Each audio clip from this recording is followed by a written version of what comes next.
আজ তোমাদেরকে দেখাবো একটা easy and quick pasta recipe. হ্যাঁ, তার জন্য যে যে উপকরণগুলো লাগবে, মানে যে জোগাড়গুলো করে রেখেছি সেগুলো আগে তোমাদের সাথে শেয়ার করি, তারপর নয় মেন রান্নাতে যাচ্ছি। তো এটা কুইক, মানে তোমাদেরকে কুইকই দেখাবো। প্রথমে পাস্তাগুলোকে কিন্তু নুন আর জল দিয়ে ভালোভাবে সিদ্ধ করে নিয়ে ঠান্ডা জল দিয়ে ধুয়ে রেখে দিয়েছি। আর এদিকে কিন্তু পেঁয়াজ কুচি, রসুন, আদা কুচি, লঙ্কা কুচি আর আলু, গাজর কুচি আর টমেটো কুচি কেটে রেখে দিয়েছি। এদিকে কিন্তু কড়াইটা আমি বসিয়ে দিয়েছি, তেলটাকে গরম করে নিয়েছি। অবশ্যই কিন্তু সাদা তেল দেবে। তারপরেই দিয়ে দিচ্ছি আমি রসুন কুচি, আদা কুচি, তারপরে পেঁয়াজ কুচিগুলো দিয়ে দিচ্ছি। হালকা ভেজে নেওয়ার পর দিয়ে দেবো টমেটো কুচি। সব উপকরণগুলো কিন্তু একদম ভালোভাবে না ভাজলেও চলবে, হালকা ভাজলেই কিন্তু চলবে।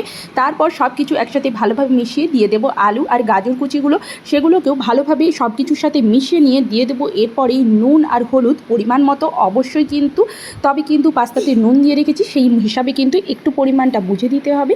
তারপর সব কিছু উপকরণগুলো ভালোভাবে ভাজা হয়ে গেলে দিয়ে দেবো গুঁড়ো লঙ্কা আর দেবো কাঁচা লঙ্কা কুচি।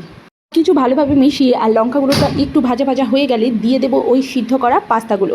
তারপর কিন্তু সিদ্ধ পাস্তাটা দিয়ে ভালোভাবে গ্যাসের ফ্লেমটা আমি হাই করে দিয়েছি, দিয়ে ভালোভাবে কিন্তু আমি ভেজে নিয়েছি। তারপরেই দিয়ে দিতে হবে উপর থেকে পরিমাণ মতো টমেটো সস। তোমরা যে যেরকমভাবে খেতে চাও ঠিক ততটা পরিমাণই দেবে। আর দিয়ে দিবে ম্যাগি মশলা। তবে পাস্তা মশলা হলে ভালো হয়, যদি তোমাদের হাতের কাছে না পাওয়া যায় তবে কিন্তু ম্যাগি মশলা দিয়ে চালিয়ে দিও, খেতে কিন্তু খুবই টেস্টি হয়, কোনো তফাৎ হয় না। তারপর ভালোভাবে সব কিছু মিশিয়ে হাই ফ্লেমে 2 থেকে 3 মিনিটের মতো নাড়াচাড়া করে নামিয়ে নিলেই রেডি হয়ে যাবে এরকম টেস্টি আর ইয়াম্মি আর খুব কুইক রেসিপি। তো ভিডিওটা ভালো লাগলে অবশ্যই লাইক, কমেন্ট, শেয়ার অ্যান্ড আমার চ্যানেলটিকে সাবস্ক্রাইব করতে ভুলো না। টাটা।